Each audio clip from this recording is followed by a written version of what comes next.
Today I'm going to show you Warlocks how to get your wings in Season of Discovery.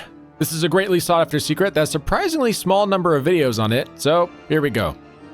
First and foremost, I'd like to show off that I don't have anything special in the way of gear. I'm essentially a fresh level 60 wearing level 50 reputation gear, and even I could do it, which goes to show that this event is all mechanics and no numbers. So here are the runes I'm using.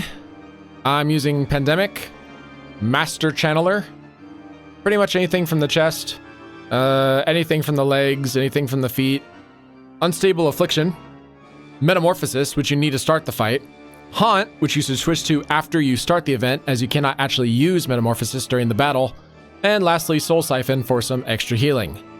Of these runes, only Metamorphosis and Master Channeler are essential, the rest just make the fight easier. More importantly, we need to have the right talents to complete this event. Here they are. You can pause to see which talents I'm using if you like. The only mandatory talent for this event is Curse of Exhaustion. Everything else is just a recommendation for Affliction Warlocks. So what is the event? In Duskwood Pass, we're going to talk to an NPC while in our demon form, which will cause him to teleport us to a small clearing of trees where we must battle our inner demon as an extremely powerful elite who has a bunch of instant killing abilities. So the name of the game is Don't Let Him or any of his abilities hit you. To make this easier, we're going to create some macros which will trivialize the fight. First is this macro, which will apply Curse of Exhaustion, Haunt, and Corruption with our pet attack. If you don't have the talents to make Corruption instant cast, then you don't need to put Corruption on this list.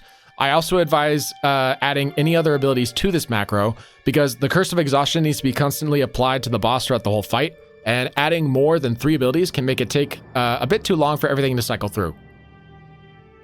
The second macro is this one, which makes our Fell Hunter cast Devour Magic on ourselves without needing to click on our own portraits to do it. Simply replace my name with your character's name when copying the macro. You also need to make sure that your Fell Hunter's Devour Magic is not sent to autocast, so that it doesn't trigger by itself accidentally. Having this thing on cooldown when you need it will definitely kill you, so it's better safe than sorry. Our third and final macro is this one here, which will summon our Voidwalker and use its Sacrifice ability.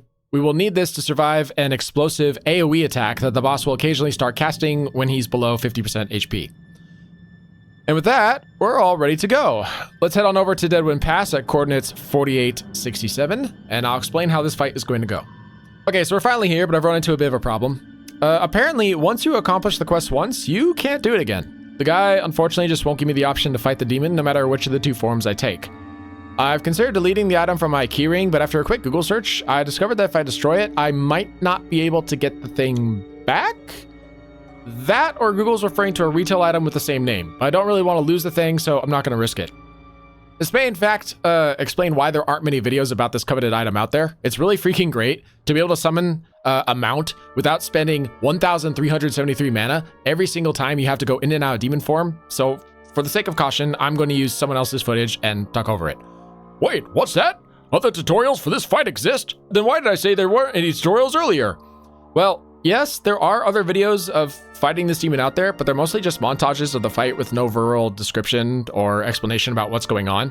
Or they are full tutorials that are spoken in another language. Oben angekommen steht Fleurig, den könnt ihr nur ansprechen in der Metamorphose-Form. Anyway, begin by talking to the NPC Fleurig in demon form, and he will send you into the instance. Then change your Metamorphosis rune to the Haunt rune. Every 10 seconds, you'll hear an audio cue that signifies that you can summon any of your demons for free instantly. We're going to summon our Fell Hunter, and just keep in mind that the audio cue is the only hint you have that this ability is activated. There's nothing else. There's no icon, there's no visuals, there's no special effects. It's just an audio cue of that lets you know that you can summon a demon instantly. So summon your Fell Hunter. You're going to use him for pretty much the entire fight. Start the fight by casting your slow macro to apply the Curse of Exhaustion and dots. Then, hug the wall of the map and run away from the boss. If your Fell Hunter accidentally dies from the pole, just instant cast resummon him, and the boss will be focused on you after you've dealt some damage. Proceed to run the boss around the room in a circle. Every few seconds, the boss will cast one of 2 abilities. One ability is a slow curse that you can use your second macro for your Fell Hunter's Devour Magic self-cast to remove the slow placed on you. Make sure to prioritize this so you don't get caught. The second ability is a charged up cone attack, which will, of course, one-shot you. Simply run to the side to avoid it, and you're good to go. Now, here's the part where most people get stuck. The room that you have to kite the boss in is fairly narrow, so if you try to run past the boss, you end up getting too close, and the boss ends up hitting you, which one-shots you. To avoid this, we're going to use his cone mechanic as the signal to change directions on the narrow map. The cast time of this boss's cone move takes about 6 seconds to cast. During this time, the boss is not moving or attacking. Use that time to get around the boss and start running in the opposite direction when you run out of room behind you. Aiming for that timing will make evading the boss a breeze. If you accidentally miss your timing and you can't get around the boss fast enough, don't try to push it. There are corners in the room which give you a bit more time and space to run away. Run to these corners, and so long as the boss is slowed, you usually will have enough time to cause the boss to activate his cone ability a second time, giving you another chance to escape. If you got this part down, then you've essentially won. The whole fight is basically this. Keep up the curses with macro 1, uncurse yourself with macro 2, keep the life tap to keep mana up, and that's really it.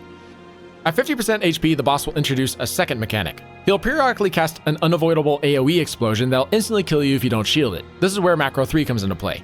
Use macro 3 to summon and sacrifice your Voidwalker. Again, this is instant cast thanks to the ability that happens in this room.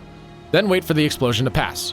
Recurse the boss with slow and instantly summon your Fell Dog back immediately. The boss is completely immune to any damage during his charge up of the AoE explosion, so don't bother casting any spells on him during this time.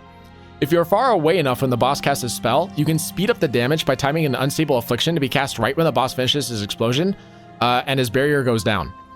Note that while extra DPS is nice, Slow and Fell Hunter are always your top 2 priorities, so don't do this if you feel like you can't handle the timing.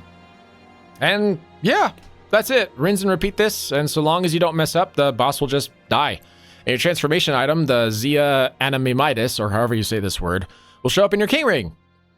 Thank you very much for watching, and congrats on your new wings.